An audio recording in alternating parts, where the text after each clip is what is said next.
ನಮಸ್ಕಾರ ವೀಕ್ಷಕರೇ. ಕರ್ನಾಟಕದಲ್ಲಿ ವಿಶೇಷ ಅಧಿವೇಶನ ಕರೆಯಲಾಗಿದೆ.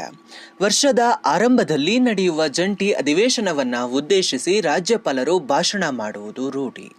ಆದರೆ ಕರ್ನಾಟಕದ ರಾಜ್ಯಪಾಲರಾದ ತಾವರ್ ಚಂದ್ ಗೆಹ್ಲೋಟ್ ಅವರು ಜಂಟಿ ಅಧಿವೇಶನದಲ್ಲಿ ಕೇವಲ 1 ನಿಮಿಷದ ಭಾಷಣ ಮಾಡಿ ಹೊರನಡೆದಿದ್ದಾರೆ.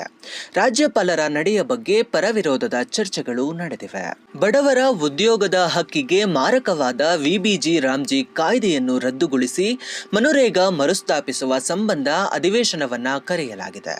ಈ ಅಧಿವೇಶನದಲ್ಲಿ ಸರ್ಕಾರ ನೀಡಿದ ಭಾಷಣವನ್ನ ಓದುವುದು ರಾಜ್ಯಪಾಲರ ಸಾಂವಿಧಾನಿಕ ಜವಾಬ್ದಾರಿ. ಆದರೆ ರಾಜ್ಯಪಾಲರು ಸರ್ಕಾರ ನೀಡಿದ ಭಾಷಣವನ್ನ ಪೂರ್ತಿಯಾಗಿ ಓದದೆ ಹೊರನಡೆದಿರುವುದು ಸರ್ವಾಧಿಕಾರಿ ನಡೆ ಎಂದು ಚಿಂತಕರು, ರಾಜಕೀಯ ನಾಯಕರು ವಿಶ್ಲೇಷಿಸಿದ್ದಾರೆ. ಹಿರಿಯ ಪತ್ರಕರ್ತ ರಾಜಂ ತಲ್ಲೂರು ಫೇಸ್ಬುಕ್ನಲ್ಲಿ ಈ ರೀತಿ ಬರೆದುಕೊಂಡಿದ್ದಾರೆ. ಒಕ್ಕೂಟ ವ್ಯವಸ್ಥೆಯಲ್ಲಿ ರಾಜ್ಯ ಸರ್ಕಾರದ ಅಧಿಕೃತ ಮುಖ್ಯಸ್ಥರಾಗಿರುವ ಮತ್ತು ತನ್ನ ಸೀಲು ಸಹಿ ಅಡಿಯಲ್ಲಿಯೇ ರಾಜ್ಯದ ಆಡಳಿತಾತ್ಮಕ ನಿರ್ಧಾರಗಳಿಗೆ ಒಪ್ಪಿಗೆಯ ಮುದ್ರೆಯೊತ್ತಿ ಅದನ್ನು ಅಧಿಕೃತಗೊಳಿಸುವ ರಾಜ್ಯಪಾಲರು ತಾವೇ ಹೋಸ್ಟ್ ಆಗಿ ಕರೆದಿರುವ ವಿಧಾನಮಂಡಲ ಅಧಿವೇಶನದ ಆರಂಭದಲ್ಲಿ ಉಭಯ ಸದನಗಳನ್ನು ಉದ್ದೇಶಿಸಿ ತನ್ನ ಸರ್ಕಾರದ ನೀತಿಗಳನ್ನು ಸದನಕ್ಕೆ ವಿವರಿಸುವುದು ಅವರ ಸಾಂವಿಧಾನಿಕ ಜವಾಬ್ದಾರಿ. ಸಂವಿಧಾನದ 176(1) ವಿಧಿಯನ್ವಯ ಅದು ರಾಜ್ಯಪಾಲ ಹುದ್ದೆಯಲ್ಲಿರುವವರು ನಿರಾಕರಿಸಲಾಗದ ಜವಾಬ್ದಾರಿ. ಸಂವಿಧಾನ ಸ್ಪಷ್ಟ ಶಬ್ದಗಳಲ್ಲಿ ಗವರ್ನರ್ ಶಲ್ ಅಡ್ರೆಸ್ ಎನ್ನುತ್ತದೆ. ರಾಜ್ಯದ ಸಾಂವಿಧಾನಿಕ ಮುಖ್ಯಸ್ಥರಾಗಿದ್ದು ಸಂವಿಧಾನದ ಪಾಲನೆಯ ಪ್ರತಿಜ್ಞೆ ಸ್ವೀಕರಿಸಿರುವ ರಾಜ್ಯಪಾಲರು ಸ್ವತಃ ತನ್ನ ಜವಾಬ್ದಾರಿಯನ್ನು ನಿರಾಕರಿಸುವುದು ಸಂವಿಧಾನಕ್ಕೆ ಅಗೌರವ ತೋರಿಸಿದಂತಾಗಬಹುದು. ರಾಜ್ಯಪಾಲರಿಗೆ ತಾವು ಓದಬೇಕಾಗಿರುವ ಭಾಷಣದಲ್ಲಿ 11 ಪ್ಯಾರಾಗ್ರಾಫ್ಗಳಿಗೆ ಆಕ್ಷೇಪ ಇದೆಯಂತೆ. ಅದರಲ್ಲಿ ಒಕ್ಕೂಟ ಸರ್ಕಾರವು ಮನರೇಗಾ ಕಾಯ್ದೆ ಬದಲಾಯಿಸಿ ವಿಬಿಜಿ ರಾಮ್ಜಿ ಕಾಯ್ದೆ ತಂದಿರುವುದು ಸೇರಿದೆ ಎಂದು ಮಾಧ್ಯಮಗಳಲ್ಲಿ ವರದಿಯಾಗಿದೆ. ಆದರೆ ಅವರ ಈ ಭಾಷಣ ಅವರ ಸ್ವಂತದ ಭಾಷಣ ಅಲ್ಲ. ಸಾಂವಿಧಾನಿಕವಾಗಿ ಆಯ್ಕೆಯಾದ ಸರ್ಕಾರವೊಂದರ ನಿರ್ಣಯಗಳನ್ನು ಔಪಚಾರಿಕವಾಗಿ ಸದನಕ್ಕೆ ತಿಳಿಸುವ ಪ್ರಕ್ರಿಯೆ.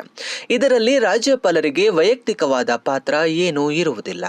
ಒಕ್ಕೂಟ ವ್ಯವಸ್ಥೆಯಲ್ಲಿ ಒಂದು ರಾಜ್ಯ ಸರ್ಕಾರಕ್ಕೆ ಒಕ್ಕೂಟ ಸರ್ಕಾರ ತೆಗೆದುಕೊಂಡಿರುವ ತೀರ್ಮಾನಗಳಲ್ಲಿ ರಾಜ್ಯದ ಹಿತ ಕಡೆಗಣನೆಯಾಗಿದೆ ಎಂದು ಅನ್ನಿಸಿದರೆ ಅದನ್ನು ಸಾಂವಿಧಾನಿಕ ಚೌಕಟ್ಟಿನ ಒಳಗೆ ವಿರೋಧಿಸುವ ವ್ಯವಸ್ಥೆಯ ಮುಖ್ಯಸ್ಥರಾದ ರಾಜ್ಯಪಾಲರ ಬಾಯಿಂದ ಅದನ್ನು ಹೇಳಿಸುವ ಹಕ್ಕು ಇದೆ. ರಾಜ್ಯಪಾಲರು ರಾಜ್ಯ ಸರ್ಕಾರದ ಸಾಂವಿಧಾನಿಕ ಮುಖ್ಯಸ್ಥರೇ ಹೊರತು ಭಾರತ ಸರ್ಕಾರದ ಲೋಕಲ್ ಏಜೆಂಟರಲ್ಲ ಎಂದು ರಾಜಂ ತಲ್ಲೂರು ಬರೆದುಕೊಂಡಿದ್ದಾರೆ. ರಾಜ್ಯಪಾಲರ ನಡೆ ಸಂಪೂರ್ಣ ಅಸಂವಿಧಾನಿಕ.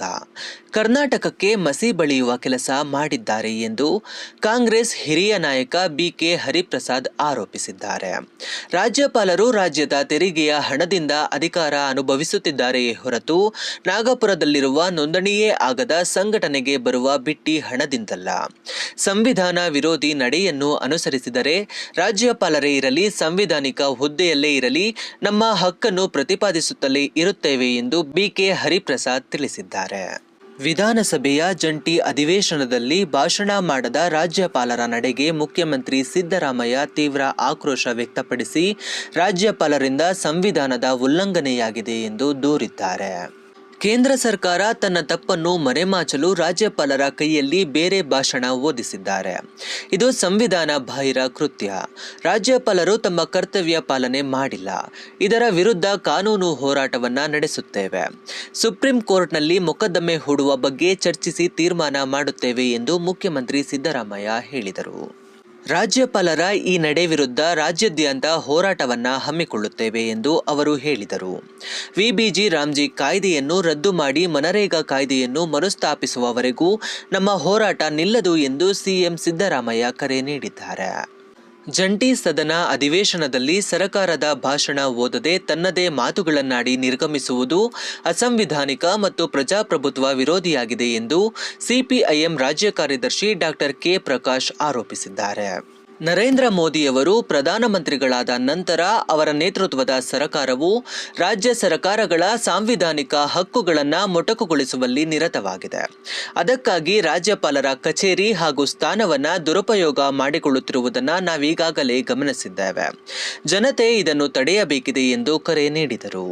ಇದೇ ವೇಳೆಗೆ ಅಧಿಕೃತ ವಿರೋಧ ಪಕ್ಷ ಕೇಂದ್ರದಲ್ಲಿ ಅಧಿಕಾರದ ಚುಕ್ಕಾಣಿ ಹಿಡಿದಿರುವ ಬಿಜೆಪಿ ರಾಜ್ಯಪಾಲರ ನಡೆಯನ್ನ ಸ್ವಾಗತಿಸಿದೆ. ಇದು ಸಂವಿಧಾನದ ಬಗ್ಗೆ ಅವರಿಗೆ ಗೌರವ ಇಲ್ಲ ಎನ್ನುವುದನ್ನು ಸೂಚಿಸುತ್ತದೆ ಎಂದು ಸಿಪಿಐಎಂ ಆರೋಪಿಸಿದೆ. ವಸ್ತುನಿಷ್ಠ ವಿಶ್ಲೇಷಣೆಗಾಗಿ ಜನಶಕ್ತಿ ಮೀಡಿಯಾ ನೋಡ್ತಾ ಇರಿ.